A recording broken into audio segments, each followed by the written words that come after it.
Bill, we've encountered a YouTuber who has a beef with Christian apologetics. Probably some terrible atheist. I identify as a Christian, but I went through a long, painful deconstruction it's precisely because of apologetics and the things it taught me. Wait, he's a Christian?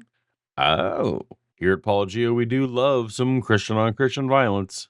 Popcorn time. That's funny. Christian on Christian violence. A lot of the ways I consider myself a Christian are things that many Christians don't like, but What could you possibly say to get your fellow Christians upset? So in this video, I want to talk about why I think Christian apologetics is actually really dangerous to Christianity. I want to talk about how I think it's destroying a lot of people's faith and ultimately driving a lot of intelligent young people out of the faith. Oh, that'll do it.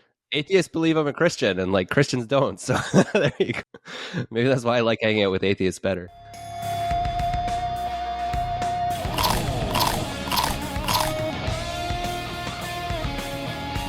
Welcome to Paulogia, where a former Christian takes a look at the claims of Christians. And today we're joined by Dr. C.J. Cornthwaite, a deconstructed Christian, I guess we'd call you? Yeah, I mean, definitely former evangelical, no longer evangelical fundamentalist. I still identify as a Christian, which William Lane Craig didn't like either, but I see Christianity as my religion and my way of seeing the world fundamentally, not connected to a lot of divine metaphysical truth claims. But Well, I've had quite a few Christians on the channel, so you're in relatively safe company. intellectual honesty above all else, right?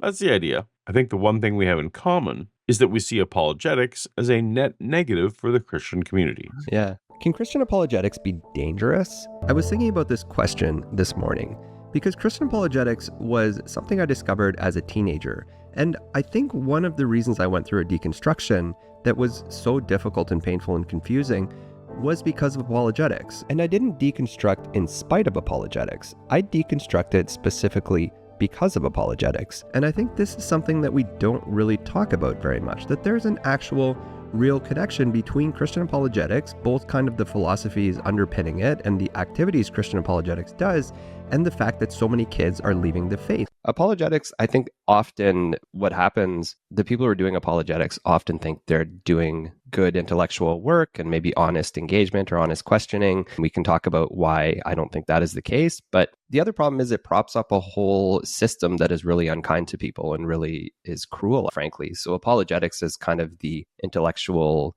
dressing on a very toxic form of evangelical fundamentalism that really hurts people and has hurt a lot of my generation. That was the impetus too for speaking out against apologetics. Well, I can understand why that kind of sentiment would catch the attention of William Lane Craig's podcast, who dedicated 2 full episodes to responding to your video, Christian Apologetics is Dangerous. And apparently I was the first person to alert you that you'd been his target. Yeah, I didn't know about it before.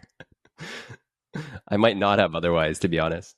When I saw that William Lane Craig had responded to me, what I first thought was, oh, that's kind of interesting. Obviously, it was a bit of a shock to have such a big name responding to one of my videos. But I thought, okay, well, I'll go see what he has to say about my ideas. To my dismay, he spent almost zero time actually engaging with my ideas. The video that I made was very carefully clipped so that his audience didn't have to hear any of the actual points I made. Just clipping out all the evidence, taking my conclusions, which are then completely baseless because you've totally erased all the evidence, and then offering my conclusions for him to critique without the evidence that I gave. So it was a very weird experience to listen. And I mean, we can talk about the actual content of his response, which I think contains a lot of the typical kind of apologetics nonsense that we can talk about in detail. But I think at face value, when I listened to him, I thought, oh, did I do that bad of a job in that video of actually making my case? And I went back and listened to the video and realized, no, actually, they were just being very dishonest in the way that they edited. I'm not sure if it's William Lane Craig himself or if his team edits and just gives some snippets to respond to, but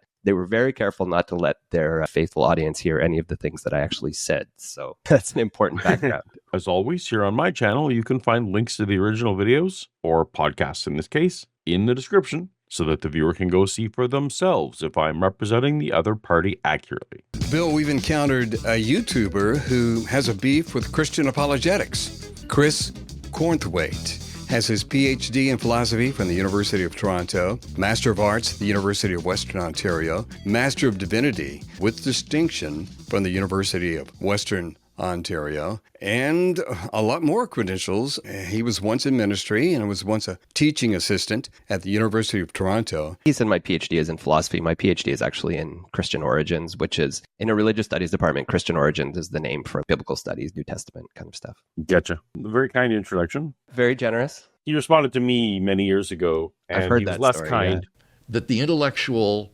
life of this person was just allowed, well, it was stagnant. He had a brain dead Christian faith. He was less kind To me. He's no longer in ministry nor in academia. He has rejected the small town fundamentalism of his youth, including young earth creationism, things like that. Yet he says he still identifies as a Christian, in his words. It's a really big deal these days, what you identify, how you identify. Is it enough to merely identify as a Christian? I think there are two components of saving faith, what I call propositional faith and personal faith. Propositional faith involves belief in certain truth claims. But then in addition to that, it's not just a matter of believing certain truths. James says, do you believe that God is one? Well and good. The demons also believe and shudder. So what the demons lack is not propositional faith. What they lack is that personal trust in God, personal trust in Christ. So, I mean, we're off to a really good start. I'm already being compared to the demons. So that's a really nice way to start.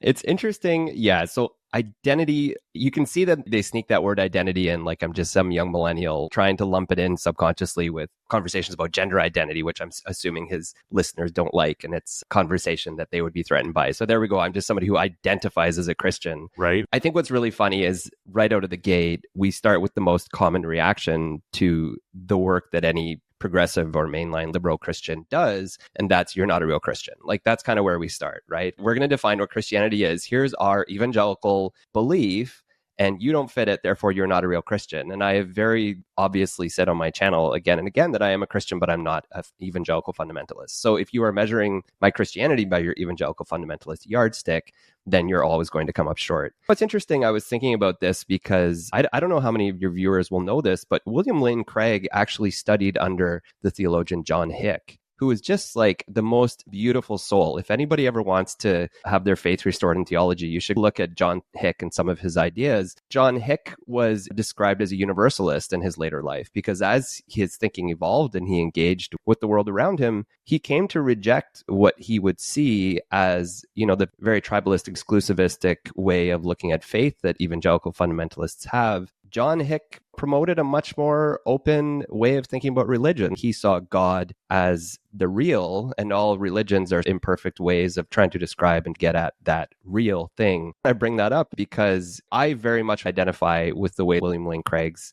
doctoral supervisor describes being a Christian. He was one of the greatest theologians of the 20th century. So I'm not really too fussed about not fitting the American evangelical definition of Christian because there are other definitions and he doesn't get to own that. Even in his own life, obviously, liberal progressive Christians who don't fit that description have had a powerful impact on William Lane Craig's career and his thinking. For those trying to re-engage with faith, it just becomes such a predictable gaslighting thing to start off that you're not a real Christian anyway. For people deconstructing, the call is often, well, you never were a real Christian or you never had a real faith. Amen. You probably get that, right, Paul?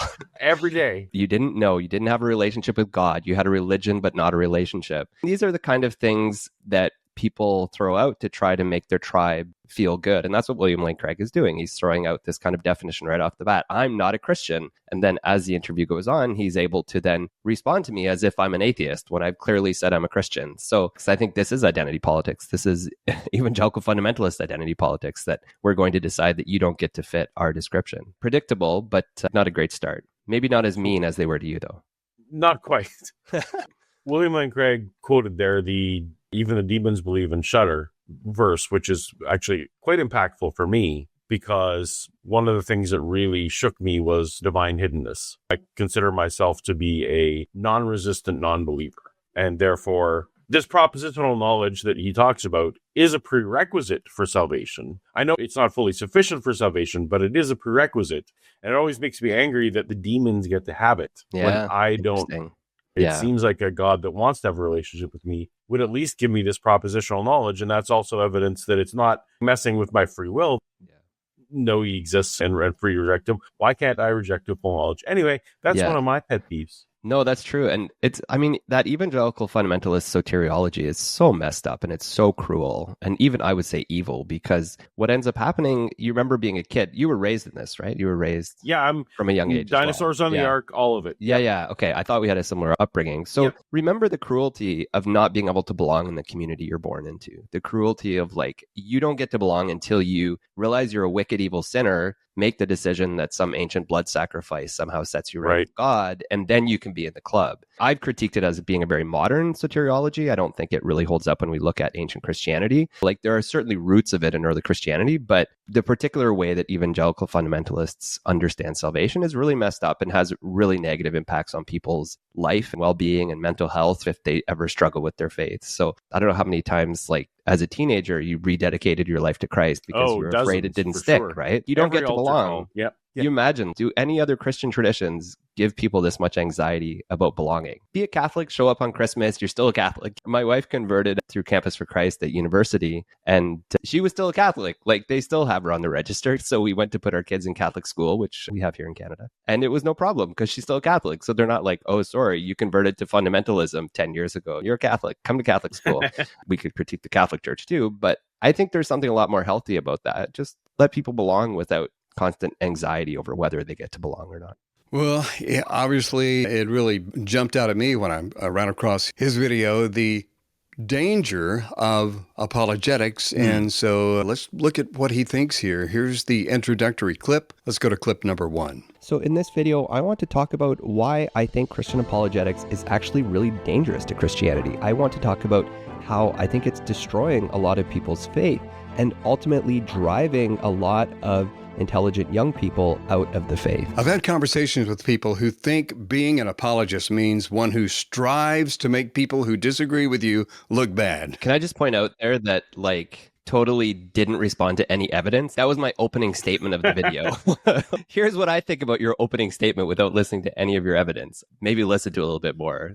Having watched some of the other clips, I think he's also concerned that the typical apologetic arguments are really weak, so that people who believe on the basis of these arguments are like sitting ducks when they go off to the university and sit under an intelligent professor who blows away those apologetic arguments. But I did notice in that clip that he said he left Christianity for a long time, but apparently now I think he's back with a more intellectually, more open-minded faith, which I think is just great. I don't sense in him any different beliefs than those that I have. I'm also not a young earth creationist or a King James Version only person. So I think what he's plumping for in this video is really what you and I already accept, namely an intelligent, intellectually engaged Christianity.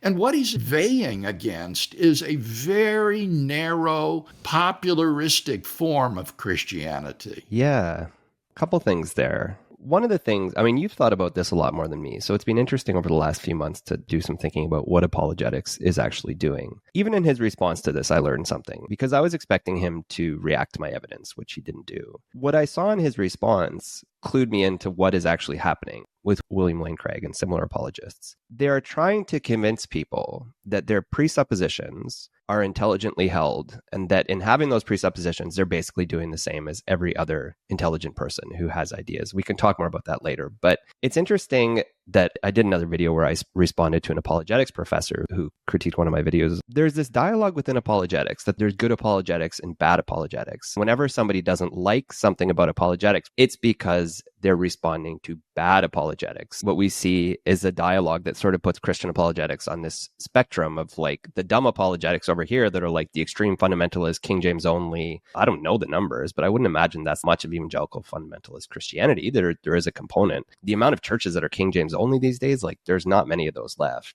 But then you have this spectrum, and I guess if you're moving on this spectrum towards better apologists who are open to historical criticism of the Bible or different interpretations of creation and Genesis. But either way, you have a spectrum where people are moving towards being open to actual scholarship. But what you see in William Lane Craig's response to me is there are certain sacred cows they will not touch. They will not touch the inerrancy of the Bible, and he uses his own theories around Molinism to get towards an explanation for why it's okay and the Bible can still be inerrant. It's funny for me to think about this, that being the sort of brand of intelligent apologist actually just means moving towards critical scholarship. And like the closer you move towards critical scholarship, the more you're an intelligent apologist. And my call would be, why not just come the whole way and recognize that the Gospels are not eyewitnesses, or recognize that the canon of Scripture is seriously flawed, or recognize that we can have conversations about the complicated formation of the Pauline epistles or whatever. This is what my work is as a biblical scholar. I can't have apologetic presuppositions, and I can't try to bend over backwards to explain why I can both believe that God was behind this inerrant book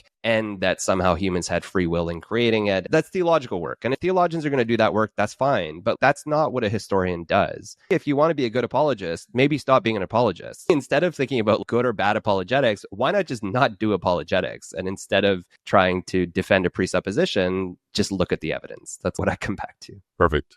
The third exposure came while I started seminary, and this was ultimately what would be my downfall. And it wasn't philosophical apologetics. It wasn't really about, Ken Ham answers in Genesis.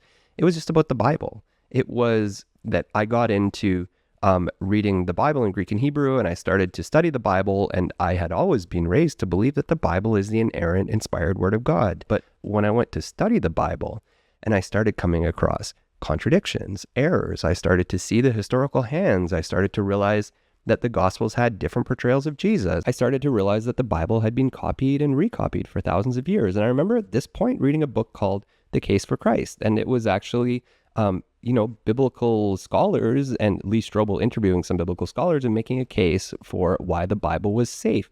And, I think that gave me like a really, really brief moment of peace. But the irony is that all of reading people like Josh McDowell on biblical studies or Lee Strobel, it was just so clearly obvious that these people were defending something that was ultimately indefensible, that the Bible was inerrant. Of course, it's not. It was really an indefensible proposition. And once I came to realize that that proposition was actually a very modern proposition and that it wouldn't have made sense to anybody in the early Christian movement, 3-4 centuries into Christianity, you still have different books in the Bible. You have Christians reading different things as scripture. You have manuscripts being copied and things being changed. Slight changes, sure. This is what the text critics will argue, that, they're very small changes. They don't affect the meaning.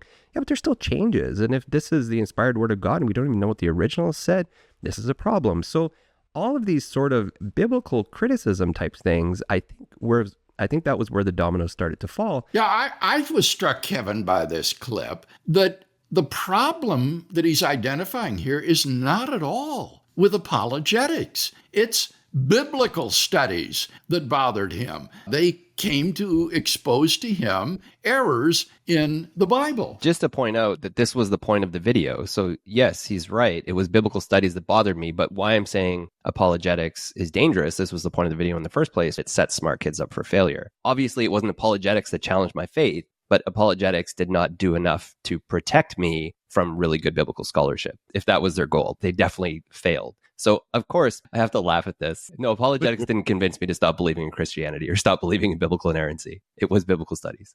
But here's a copy of Lee Strobel's book, The Case for Christ. And you look at it and the people that are in it, people like Craig Blomberg, Bruce Metzger, Edwin Yamauchi, Ben Witherington. These are respectable scholars. And the title of this book is not The Case for Biblical Inerrancy.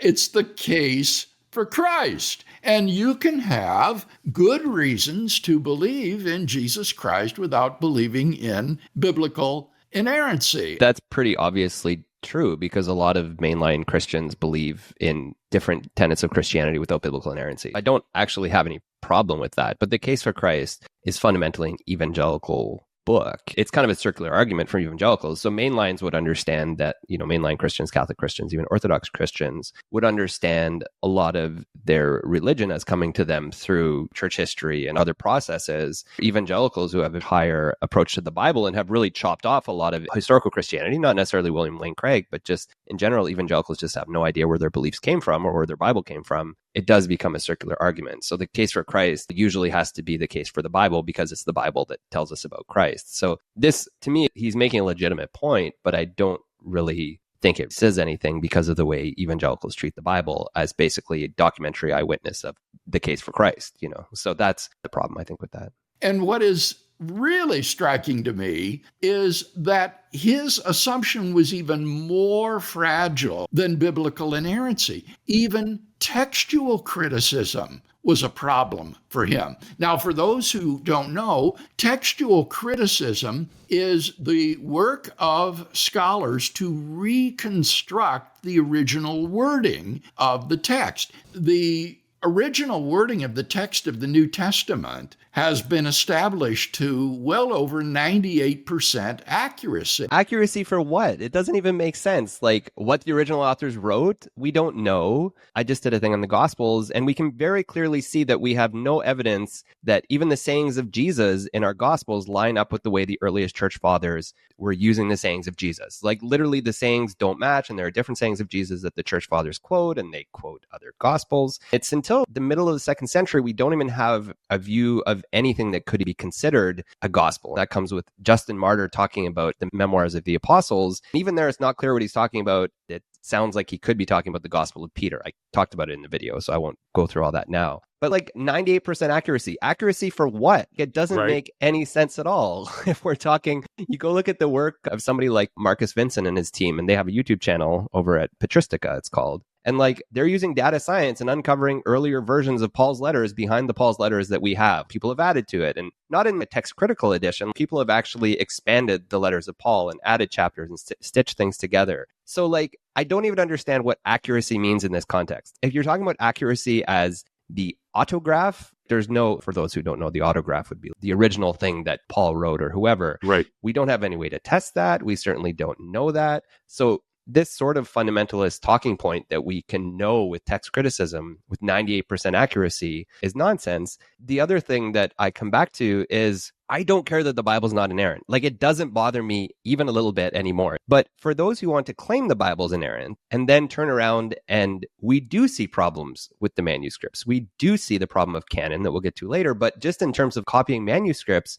we do see things like the famous pericope adulterae, which is not in any of the story of the women caught in adultery is not in any of the earliest manuscripts. It was added to the Gospel of John later between John 7 and John 8. So fine, maybe that doesn't matter. I don't care. It doesn't matter to me, but I'm not arguing for an inerrant Bible. If you're going to argue for an inerrant Bible and then turn around and say it doesn't matter all the jots and tittles that have been added later, to me, that's just absolutely ridiculous. But I didn't even understand how he thought that textual criticism was even a part of your path away the first time. It doesn't seem like it was. I said it was canon, and he laughed at me for that. He was like, oh, really? Canon? That's what it was? Like, yeah, canon is a bigger problem to me than textual criticism. Perfect. But textual criticism is still a problem.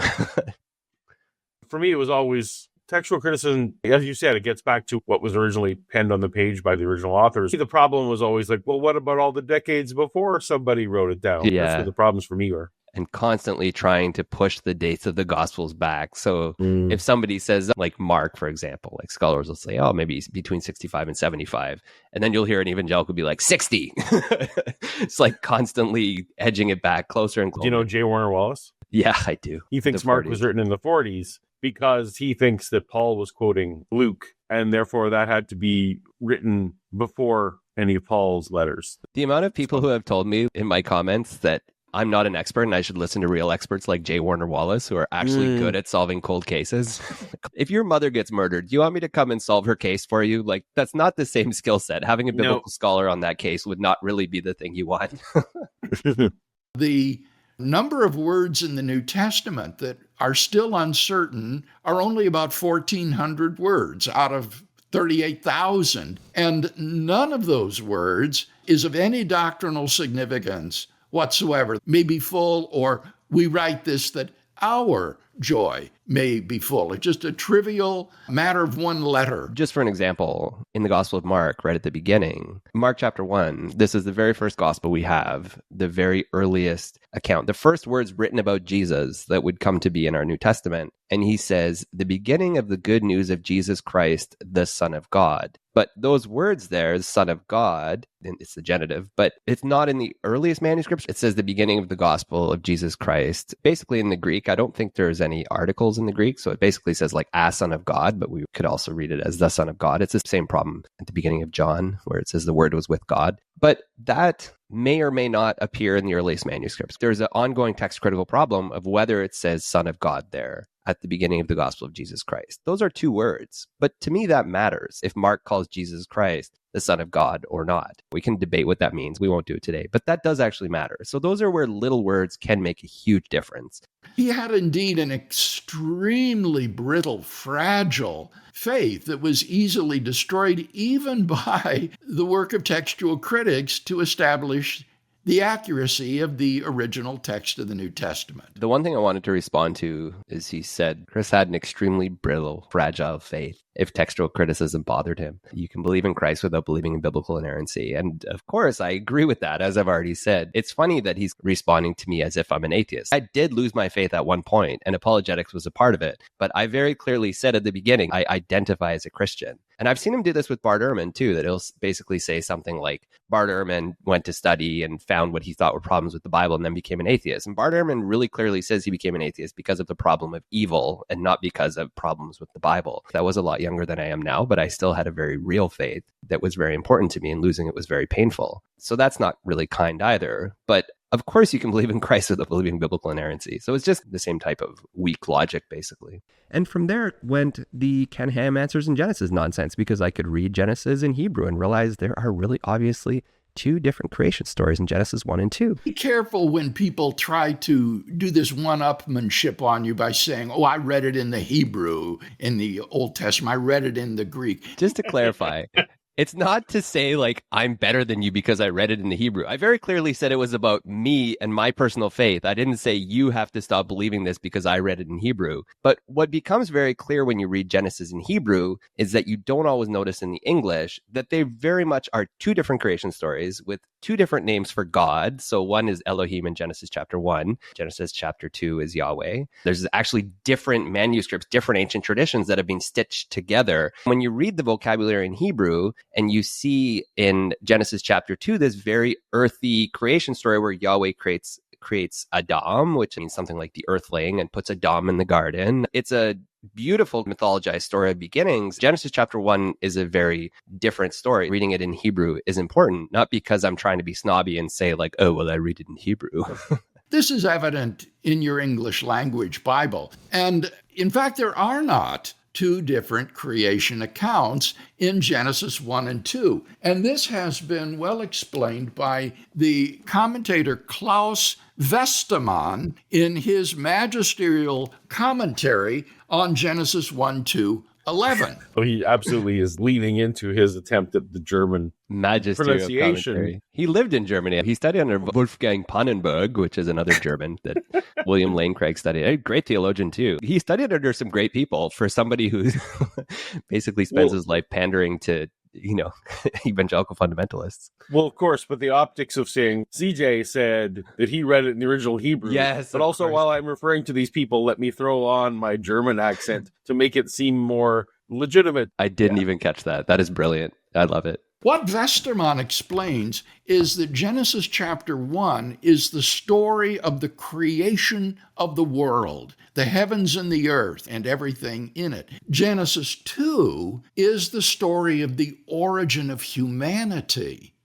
on earth. And this is clearly not a different creation account because it includes nothing about the creation of the earth or the sun and the moon and the stars. And Genesis 2 is offering a very different account of the origin of humanity, where God creates Adam and Eve and cares for them, loves them, and wants to have a relationship with them. And then that loving God banishes them from the garden forever and gives the woman pain in childbirth. And anyway, I really don't care about this particular argument. It's like, whatever. Yeah. He's going to do his thing. So it's just incorrect to contrast these as being two different versions of the account of creation. One is a creation account of the universe. The other is about the origin of humanity. But it is just hand waving. Well, someone has harmonized chapters 1 and 2 in a way that is acceptable for me. Therefore, they are not separate accounts. Yeah, that's right. They Is, fit together very nicely. Yeah. Is the laziness of apologetics in general, right? Yes, I found it is. one. I heard one harmonization. Yeah. So not a problem anymore. Yeah. Klaus Westermann. So let's talk about this. How could Christian apologetics hurt Christians? I want to start with the one, I think, most obvious thing. And this is where Christian apologetics can actually create anger and violence among Christians. And this is where Christian apologetics can, get biblical scholars who are on YouTube death threats. Yes, it does happen. Christians are sending biblical scholars death threats. Figure that one out. Well, I've seen people get mad on social media if they disagree, but most of what I see is good-natured. I mean, people on the main theology and apologetics platforms, they're friends and they rib each other over their various views. The Calvinists and the Arminians, are good-natured ribbing. Chris has apparently encountered some really negative interactions. Yeah, death threats. I honestly, Kevin, I can't imagine what he's talking about. The people in Lee Strobel's book, Case for Christ, that I listed a moment ago, aren't like that. They're not angry people lashing out at others. Gary Habermas is in that book, and I assure you he's angrily lashing out at me. I saw that. I just saw you posted the video. I haven't watched it yet. I need some specific examples here from Chris. This is not the world I live in. Who's he talking about? He can't be talking about people like Lee Strobel or Greg Koukl or Frank Turek. Very angry. Or others in Apollo. Who's he talking about here? I don't know. This is not my lived world. But in any case, this idea of anger and death threats and things like this, that's not unique to apologetics. That is not something that characterizes Christian apologetics uniquely. I still think he doesn't understand the argument I'm making, which is not that Lee Strobel is sending people death threats. The argument that I made is that Christian apologists, like, yes, Lee Strobel or whoever, that this list of Christian apologists creates a world where their evangelical fundamentalist viewers are so convinced of the truth of their faith and their faith propositions, especially biblical inerrancy. They are so convinced of the truth of that at the hands of apologists that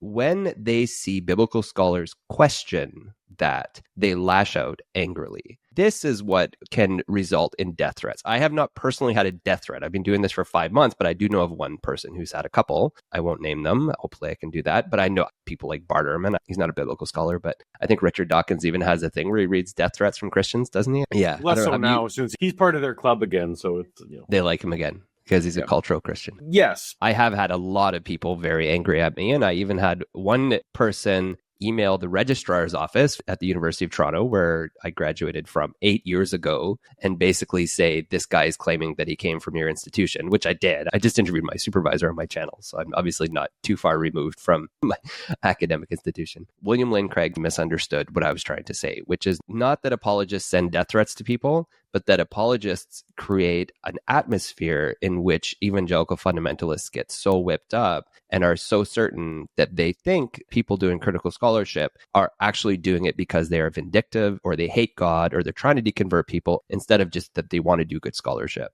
And that's what creates an atmosphere where they lash out against biblical scholars. They are angry, they are scoffing, they're mocking, they're unkind, and yes, they do send death threats. So I think he's trying to label apologetics in a way that is unfair, since the problem of anger and irascibility is much broader than that. I do love William Lane Craig's vocabulary, though. He's got a lot more words than I have.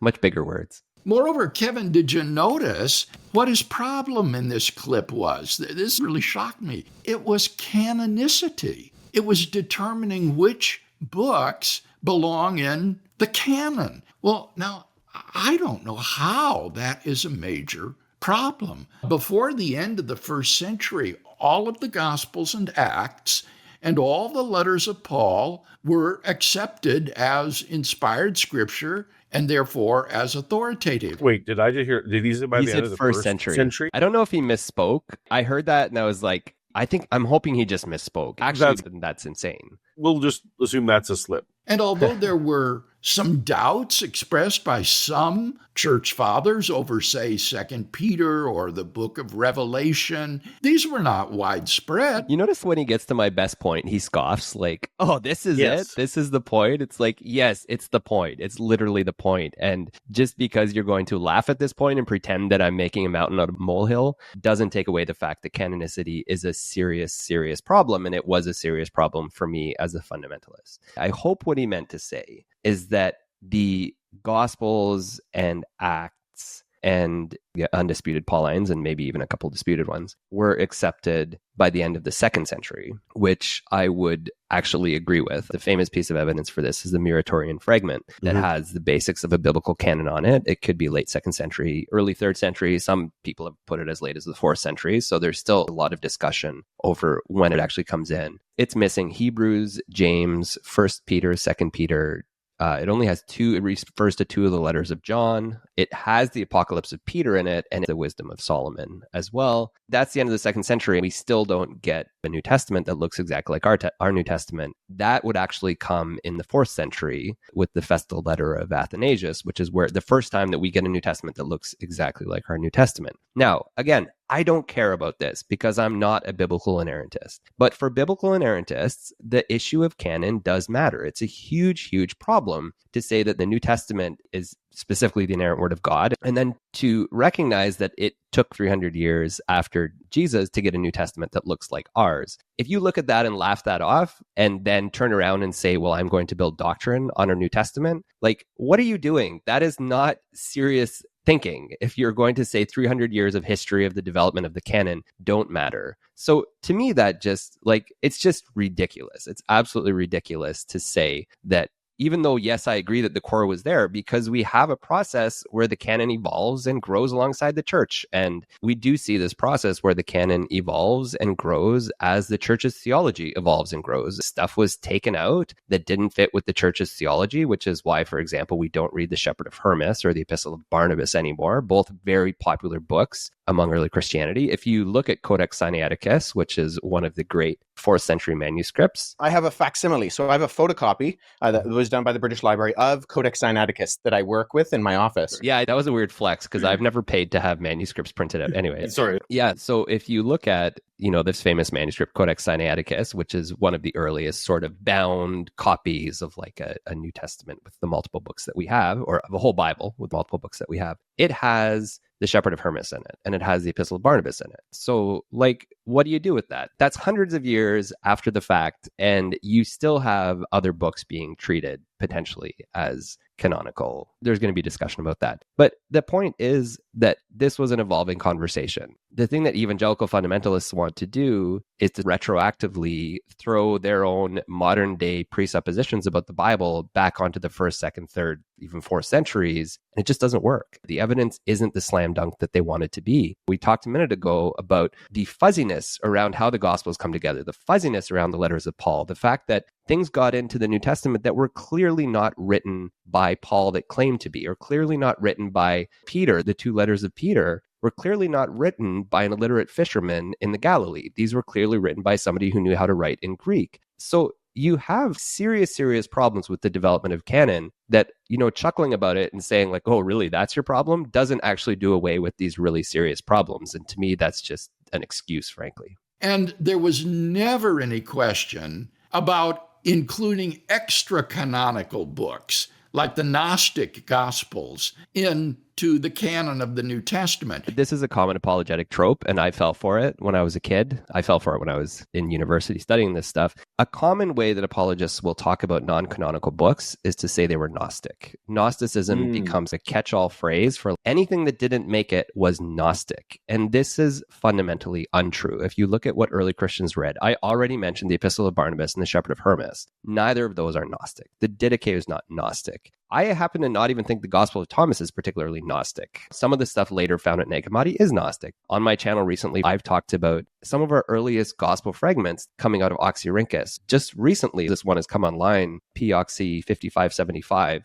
And it's a mixture of the sayings of Jesus that looks like a mixture of the Gospel of Thomas and I think Matthew and Luke. But the point is that that's a manuscript. That's could be as old as P52. These are the earliest gospel traditions, and they're not Gnostic. So that sort of apologetic trope of saying like anything that didn't get in is Gnostic makes believers feel better, but it's not doing any justice to the people studying early Christianity. All of us who have to read a lot of things that are not Gnostic, but were still taken very seriously by the early Christians. The only question was, were there books in the canon that ought to be excluded? But there was never a question that maybe we've left something out, that there's some extra canonical book that ought to be in it. The reason this doesn't pose a major problem is that there is no Christian doctrine that is based on those disputed books. From the Gospels and Acts and the letters of Paul alone, you can establish all of the major doctrines of the Christian faith. This is just a circular argument. So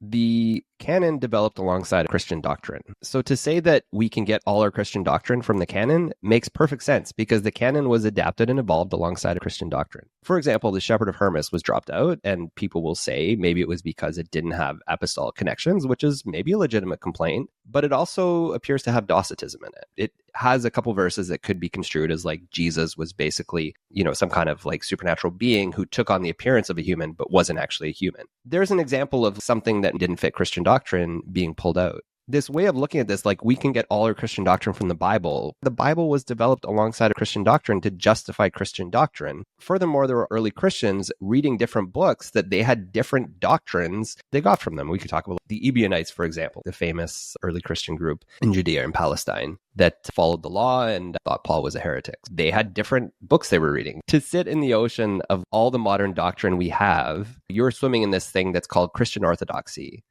And looking backwards and saying that the Bible was formed by the same people who are developing Christian orthodoxy, it's pretty obvious that those two things would support each other. That's really problematic. But I would say, for an example, the Muratorian canon doesn't include Hebrews. Hebrews is where we get really elegant discussions of the Old and the New Covenant and where Christ as the great high priest comes in. You have like all of these Christian doctrines, like all of these foundations of a lot of Christian soteriology, even Trinitarian theology, I would argue, but I'd need to go think about that. But you have a lot of really core things in Hebrews that matter. And then the other thing I would say is that if we talk about canon and doctrine, one of the reasons why the Catholics believed in purgatory for so long was because their canon had books that justified purgatory. It was the Wisdom of Solomon and 2 Maccabees talk about purgatory. So to turn around and say, like, I could say, if I were Catholic reading the Apocrypha, I could say this justifies my doctrine of purgatory. Protestants turn around and say, well, there's no purgatory because they changed the canon, so they don't have the books to justify it anymore. So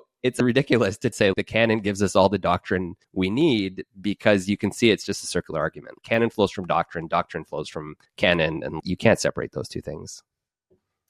A shaker for me was always 2 Timothy 3:16 is where we get the notion of that all scripture is God breathed and useful for teaching, et cetera, et cetera. The inerrancy verse, essentially, right? Yeah. But as soon as I find out, wait, Paul didn't write 2 Timothy. Paul didn't write it. Well, now what? I just did a thing on my channel, 2 Timothy 3:16 is one of the most misquoted verses. A couple verses earlier, the writer of 2 Timothy talks about Yannis and Yambria, the famous magicians who tried to challenge Moses. But that's not in Exodus. That's not in the Old Testament. So that writer was appealing to a scriptural book, like a graphe, one of the writings that had stories that were not in our Hebrew Bible or in like the Christian Old Testament. So obviously this person's reading something else as scripture. So it's just like, there's so many problems with canon.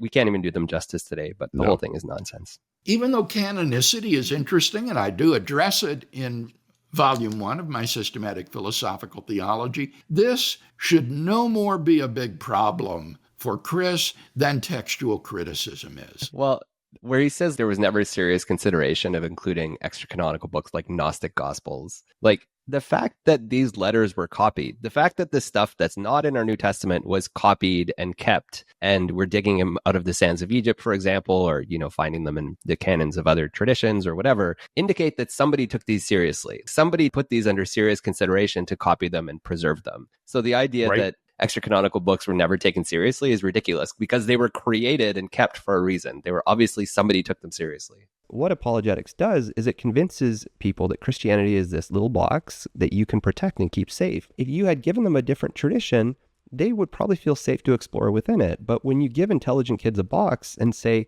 you have to protect this box, well, you shouldn't be surprised when some of those kids are a little smarter than you and they step outside of the box. And guess what? That's what's happening. Bill, I'm just trying to think if there's a better term for someone who adamantly defends a narrow view and stirs up followers and said, we've got to protect this at all costs. I don't think it characterizes what apologetics is supposed to be about. Well, maybe a better term would be religious bigotry, but it's certainly not apologetics. Apologetics literally means defense of the faith. I think one of the things that took me by surprise, and it took me some time to realize what was happening when I started doing this work online, was the amount of people who would come and say, like, well, you're doing apologetics. I'm doing apologetics for my view of the Bible. Apologists do their view of the Bible. And I think one of the fundamental sleights of hand that apologists do is to basically try to imply that anybody who makes an argument for something is doing apologetics. Like essentially anybody who has an opinion with an argument behind it is apologetics. And that's just fundamentally not true, but it's a way of putting yourself at the same level. If you're an apologist, you have pre-existing suppositions about the Bible, for example, and you look at a biblical scholar who's studying evidence and say, they're doing the same thing I'm doing. They're just finding evidence to support their beliefs. But those are not really the same thing because an apologist goes looking for evidence and a biblical scholar looks at evidence. Those are not the same things. When I was thinking about this, I was thinking of the example of Galileo. If you look at somebody like Galileo who, came to the inescapable conclusion that the universe was heliocentric and was opposed by a lot of smart people. I don't understand the whole thing super well, but I think on the basis of the church had adopted a lot of Aristotelian physics, as well as the biblical record. I think one person famously said to Galileo that how can Joshua say that the sun stood still for a day if the earth goes around the sun? So that was, a problem. And I don't think anybody in a modern world would look at Galileo and Galileo's opponents and say yeah, they're doing the exact same thing. They're both just finding the evidence for what they believe, because you can pretty obviously look at that and realize one of those people, Galileo, is being driven to a conclusion that was probably very uncomfortable and that cost him a lot to stand for. But at the end of the day, he believed that was where the evidence led, and he was right. Famously, a lot of the people who stood against him, there was one or two in particular that he said he would try to say, just look through the telescope, and they wouldn't even look through the telescope. So those are not people doing the same thing. To me, this is exactly what's happening with modern apologetics. The idea that a biblical inerrantist who goes looking for evidence to support what they want to believe is doing the same thing as a biblical scholar who reads the evidence and draws conclusions from the evidence is frankly absurd. And it's just as absurd as Galileo. In the last 100 years, the field of biblical scholarship has had thousands of new manuscript discoveries from sites in Egypt like Oxyrhynchus. So literally pulling biblical manuscripts and early Christian manuscripts and letters and a lot of stuff out of the sands in Egypt that helps us understand early Christianity better. We've had the Hammadi library that exploded the world of Gnostic Christianity and a lot of kind of similar type movements, tons of early Christian writings that we didn't have before. We had the Dead Sea Scrolls in the 1940s that exploded our knowledge of Qumran and of the Essenes and basically of the world in Judea around the time of Jesus and what it looked like to practice Jewish religion around the time of Jesus. And if I was in any other field as a scientist and we get 100 years of data and I still at the end of that 100 years of data believe the same thing I believed 100 years ago and refuse to actually adapt anything and just keep steadily holding to that same orthodoxy, I'm not doing science. So when you look at people who want to defend biblical inerrancy and they refuse to accept any of this stuff, except for one exception, there is one famous exception, the first century Gospel of Mark. I don't know if you remember this, from a debate with Daniel Wallace and Bart Ehrman, where Daniel Wallace proudly announced that they had discovered this first century Gospel of Mark. And you look at this, of the thousands of pieces of evidence we have, they clue in on the one thing that potentially supports their presuppositions about the early writing of the Gospel of Mark, except that it came out that not only had that document been stolen from Oxford University and sold illegally to American evangelicals with connections to Hobby Lobby and the Museum of the Bible, it wasn't first century. Scholars were amazed, and we were all saying, I was actually in academia at the time, and everyone's saying, like, let's see it, show us the manuscript. There was a lot of NDAs, and then it finally came out and they said, oh, it's actually 2nd or 3rd century copy of the Gospel of Mark.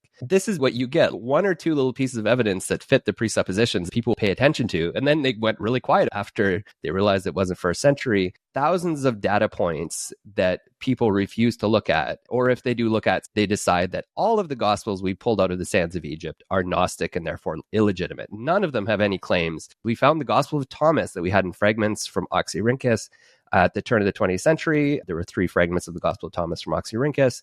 And then there was a full copy of the Gospel of Thomas found at Nag Hammadi. At some point, this is not scholarship. And I'm not even saying the Gospel of Thomas, the jury's still out. There's still a lot of conversation about it. But at the very least, if you're not willing to change your mind, you're not a scholar. If you're not willing to approach evidence and see something you didn't see before, you're not doing scholarship. And this is fundamentally what apologists do. Anytime there's new evidence, they find ways to explain it away. And anytime they find 1 or 2 little pieces of evidence that fit their pre-existing conclusions, like an inscription that talks about Pontius Pilate, they latch onto it like the lifeboat on the Titanic. I'm pretty all in on intellectual pursuits. Like I love this side of it. But I'm okay with a Christianity that isn't built on my intellectual pursuits. It's a lot more built on my experiencing of faith and my practice. Augustine famously said that, Christianity is faith seeking understanding. And I want to push back a little bit because I'm okay with using my brain as a Christian. But at the same time, if you are convincing people that faith is ultimately just about a brain pursuit, you are missing a really key component of what faith can and should be. Yes, that's certainly right. Here, Chris finally says something that I can resonate with. I think he's right that there is a real danger of over-intellectualizing Christian faith that Christian apologists could be prone to. But honestly, Kevin, I think that for the vast majority of Christians who are not intellectually engaged with their faith, this danger is almost non-existent. I don't have a lot of concern about apologists over intellectualizing Christian faith because it's not something I've ever seen. I have more concern about apologists convincing people that faith is an intellectual discipline. Hopefully the distinction between those two is fairly obvious. William Lane Craig of late has been speaking about how apologetics gives people intellectual permission to hold views that they came to via other means. Yeah. This is how I was. Smart people have thought about this. Smart people have answers. There's a smart person there who had an answer to that question. So I don't need to worry about that question. I can go about my life. Yeah. I agree with that. And I think it goes to show the amount of people that leave once they actually study the evidence versus the amount of people who look to apologists to do their thinking for them. It's just 2 very different exercises. For a lot of Christians, apologetics is like exactly that. I'm safe because somebody smarter than me has figured this out. But then for somebody like me who went to study, and I've seen it a lot, I've done a lot of videos on leaving seminary, and the amount of people in the comments who left the faith in seminary and are now atheist or maybe a mainline version of Christianity or even another religion, it's all for mostly the same reasons. So that's the problem with letting somebody else do your thinking for you. And again, like, not to over-intellectualize the faith. I don't want to fall back on that, and I don't want to be too snobby about the intellectual practice of a religion, because at the end of the day, it's a religion. But if apologists are going to pretend we're doing this type of intellectual work, you have to recognize that when people actually step in and start doing the work, some of them are going to see the problems with what you're doing. When people think for themselves, I'm not saying everybody who thinks for themselves is going to become an atheist or become a liberal Christian or whatever, but when people think for themselves, you have to recognize that a lot of them may not come to the same conclusions that you came to as an apologist. I forget if it's already happened or if it's already listened to a bunch of times, but William McGregor, the one thing I agree with him most about here is his little laugh and chortle that we don't, on a broad scale, need to worry that most Christians are over-intellectualizing things. Yeah, that I agree with. and not to say that the people aren't smart, because I was that guy in the pew that was just like, not thinking about this, and it wasn't important to think. Again, I think it comes back to what apologetics actually is. It's not that apologetics is an intellectual pursuit. It's a performance. It's pretending to be intellectual. It's like sticking a lot of big fancy words, as we've already seen, German pronunciations, onto something that you already believe. It's dressing up your presuppositions and making you feel as if they have been carefully thought through and intellectually hard won. So that's, to me, a serious problem. We need to understand what apologetics is actually doing. I love that. I'm going to steal it. I love it. Can you remind me what I said? We'll play it back. Chris is apparently not familiar with the work of contemporary Christian philosophers working on religious epistemology who stress the collapse of classical foundationalism, that evidentialism that you mentioned, and who emphasize the importance of properly basic beliefs as part of the deliverances of reason. And these will include beliefs that we hold that are not based on argument or inference, and yet are perfectly rational to hold. So the fact is that Christian philosophers and apologists are addressing this dimension of Christian faith. In fact, it occurs to me just as we speak, a great Christian apologist in this regard would be Blaise Pascal. Again, slipping into the, when he says Blaise Pascal, Pascal.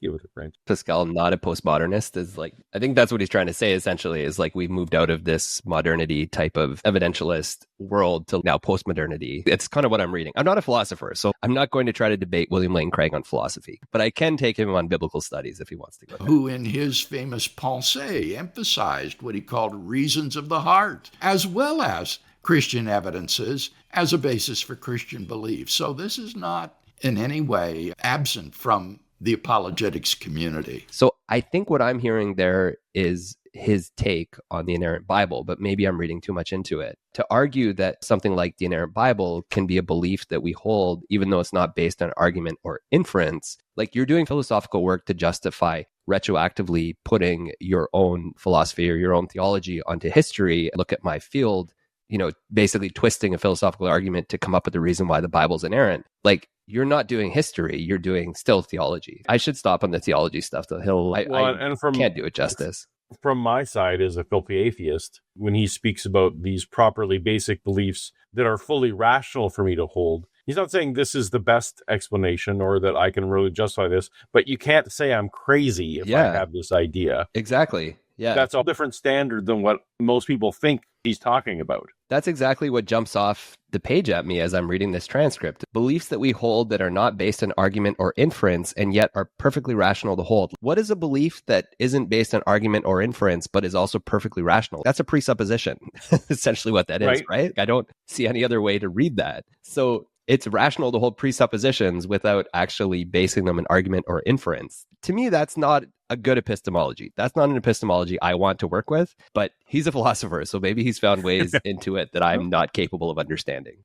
And confirmation bias is pretty powerful. And when I hear an apologist arguing for why it's okay that the Bible endorses slavery, for example, or why it's okay that, children of a certain ethnic group could be completely slaughtered and wiped out, and that was justified, you're doing some really weird confirmation bias work. But I hope to God that a lot of the people watching realize that this is ridiculous, and you can see their confirmation bias a mile away. I remember somebody saying to me in a comment once, like, why are you so angry about Christian apologists? They've just, looked at different evidence and come up with different conclusions.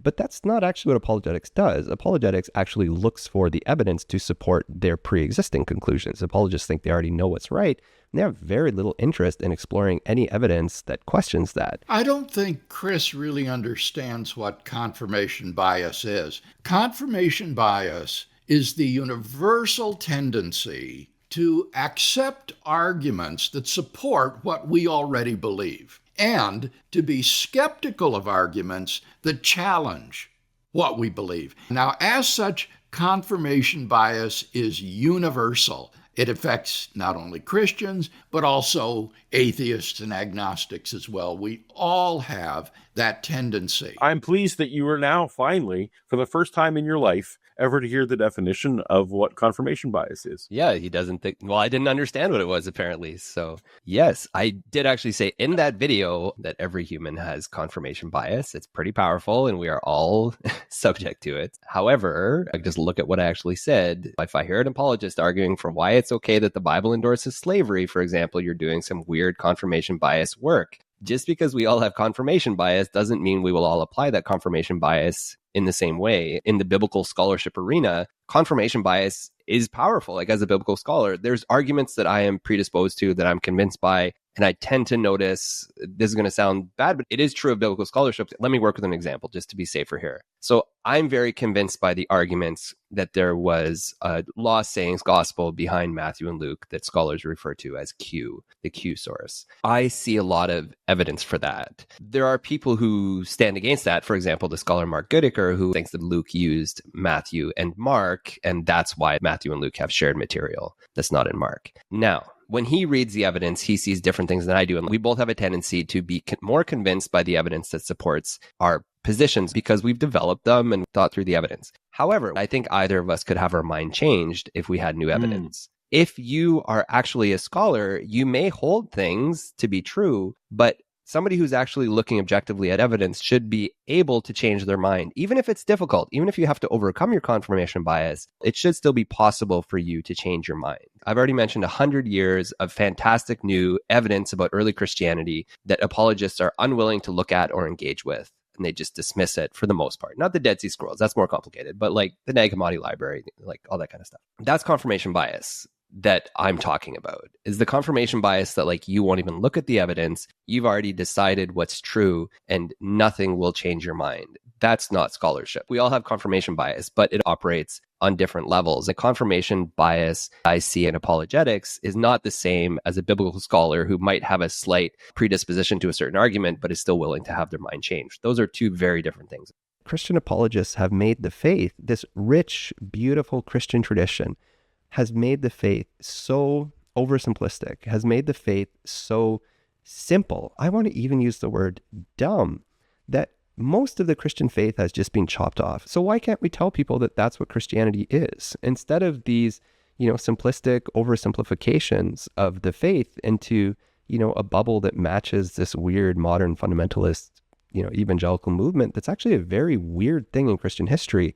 And very anti-intellectual. What if the Christian tradition wasn't like a goldfish bowl, but what if it was like an ocean that you could never reach the end of, that you could swim in for an entire life and never exhaust the interesting questions and things you get to explore? That's the Christian tradition I want to belong to. Well, you said it before, he wasn't free until he got rid of apologetics. As for me, the study of apologetics has introduced me to that richness in the Christian faith that he's talking about. Exactly. The very first book in Christian apologetics that I ever read was E.J. Carnell's Introduction to Christian Apologetics, which I read my senior year in college. And Carnell's book opened up for me a world of thought that I was unaware of. For many people, apologetics is like a step stool that gets them into Christian philosophy, New Testament studies, physics and biology, and so on. Yes, it's true. Like, apologetics definitely serves as that step stool to get people into other things, or interested in New Testament studies, physics, biology, and so on. The point that I was making in the video was that smart students will often move beyond Christian apologetics. And that's why you end up needing, often, a lot of evangelical institutions will have statements of faith and carefully guarded fences around what students can explore, what professors can teach. There are professors who have been fired from biblical studies departments for daring to suggest that the New Testament is not inerrant. So when you create a goldfish bowl, which is what I think the analogy I used, when you create a goldfish bowl for young Christians to swim in that keeps them safe from the things that challenge their beliefs, or when you take somebody like me and clip out the arguments I actually made, he's kept some of them, but like a lot of this stuff was actually clipped out, you literally create a world where exploration is okay, but we're going to stop you from going too far. We're going to put up a fence around the questions and your knowledge so that you're not going to get too challenged. That is a problem with evangelical education. It's evangelical institutions. It's a problem that goes far and wide. Even at those institutions, even at fundamentalist seminaries, people realize in some ways that the emperor has no clothes. I've had so many people tell me that they left Christianity after doing an MDiv at a fundamentalist seminary. They try to protect people from it. They really do. I don't think they can in every way. So yes, apologetics does serve as a step stool to get people interested in deeper things. I totally agree with that. The problem is a lot of those people are going to find out that the apologetic step stool they used was very problematic. And then what do you get? You get somebody like me that now you have to turn around and say, well, you weren't a Christian. You didn't really understand. You were too stupid, instead of actually recognizing that I used that step stool and moved on to other things. So apologetics is like a gateway to that richer intellectual tradition that Chris talks about. That rich Christian tradition includes people like Origen, Augustine, Anselm, Aquinas, Butler, Paley, and so on. What does he think these were doing? These men were writing apologetics in defense of the Christian faith. So part of that rich Christian tradition is Christian apologetics. It's true. Like he mentioned some names there. I would think about somebody like John Hick, his supervisor, who had beautiful ideas and who you will never learn about in an evangelical seminary. I imagine, maybe I'm wrong. Somebody write me and tell me if I'm wrong. But, people like Karl Barth, who's also accused of being a universalist. Or, Right. I've talked about Kierkegaard a little bit. These are all people I've read a little bit of, but I don't know super well. But I find that a lot of the ideas of some of the best theologians, like Paul Tillich, for example, often, again, not somebody read as far as I know by evangelicals. I could be wrong. I'm making some big sweeping statements here. I just don't know. If you've read Paul Tillich, that's good. Paul Tillich, I mentioned in my original video, sees God as the ground of being. Karl Barth basically has this idea of God doing salvation almost without us being able to do anything about it. So it's almost like total determinism is not the right word, but it's like total predestination almost. And it's everybody. These are the ideas in the Christian tradition that evangelicals don't tend to get exposed to when they read a very carefully selected list of the safe people they can engage with. That's what I'm talking about when I'm referring to the richness of the Christian tradition, the ideas that don't fit with orthodoxy, but have still been created by people within the tradition. Like John Hick saying that all religions are imperfect ways of trying to get at the real thing out there. So those are beautiful ideas, and I don't think a lot of Christians know they exist. At the end of the day, I think Christian apologetics feeds an addiction. It feeds our addiction for certainty. And faith is not certainty. I'm sorry to say, faith is never going to be certainty. Faith is faith. There's a lot of doubt. There's a lot of mystery. There's a lot of questions. There's some darkness in there. And at the end of the day, to me, that's a faith I would rather belong to, is a faith that has all those questions and doubts. And, the addiction of certainty feels good. The addiction of believing you're right and everybody else is wrong. Oh, that feels good. I remember that feeling. That was a great feeling. But guess what? It's just narcissism. It's not reality.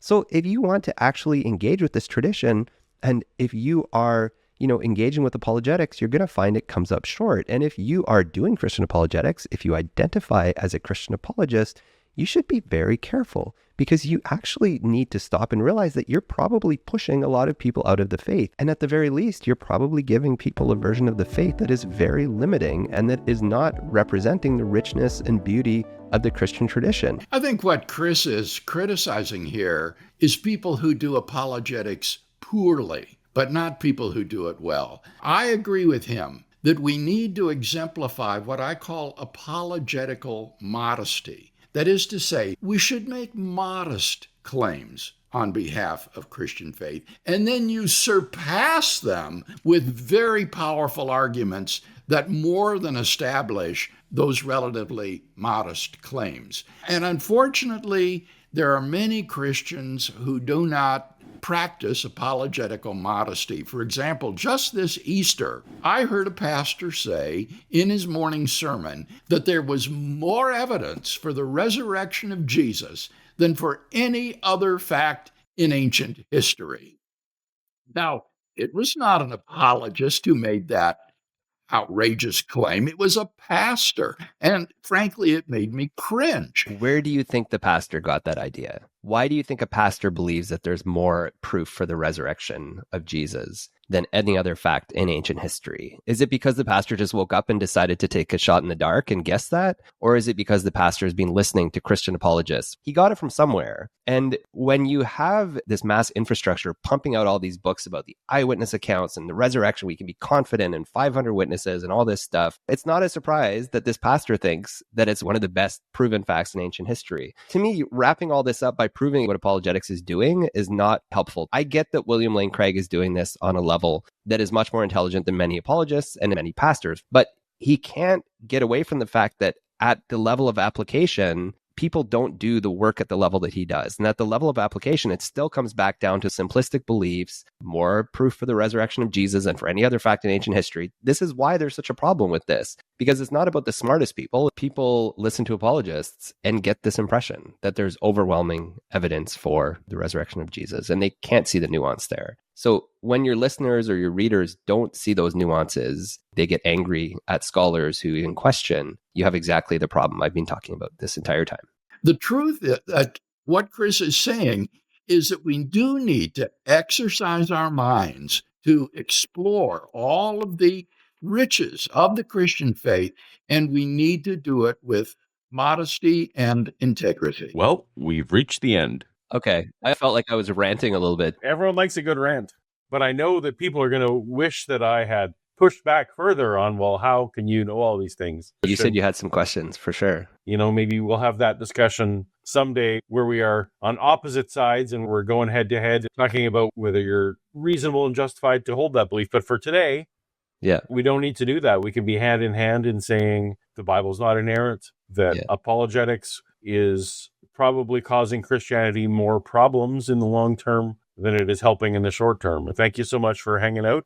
As William Lane Craig discovered, you have a YouTube channel cleverly titled CJ Cornthwaite. I think you might agree that if one simply looked at the titles and the thumbnails, that they might be confused into thinking you're an atheist channel like me. Yeah, probably. My mission statement is a little bit fuzzy, but I think the reason I started the channel was because I went through my own deconstruction like 15 years ago. A lot of people around me are going through deconstruction. A lot of the people I've loved growing up and some people who are more tangential to me. It seems like almost everybody is having their own difficult reaction to evangelical fundamentalism.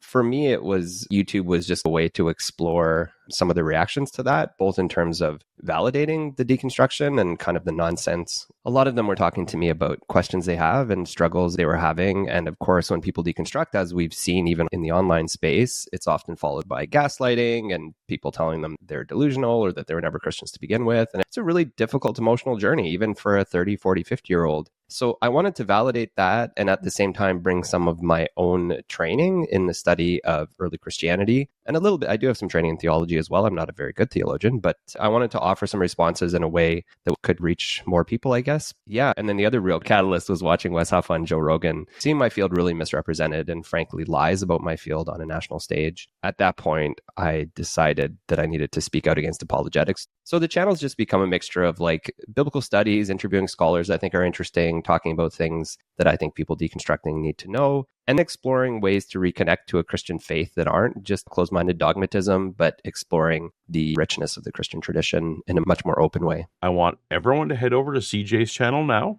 link in the description, and check out a few videos, and subscribe if you enjoy hearing someone who's studied the Bible talking about challenges for the Bible. Cool. All right. Well, thank you so much. This was a lot of fun. For more of this former Christian, taking a look at the claims of Christians, tap on the thumbnail on screen now, and I'll see you over there. Until next time, later.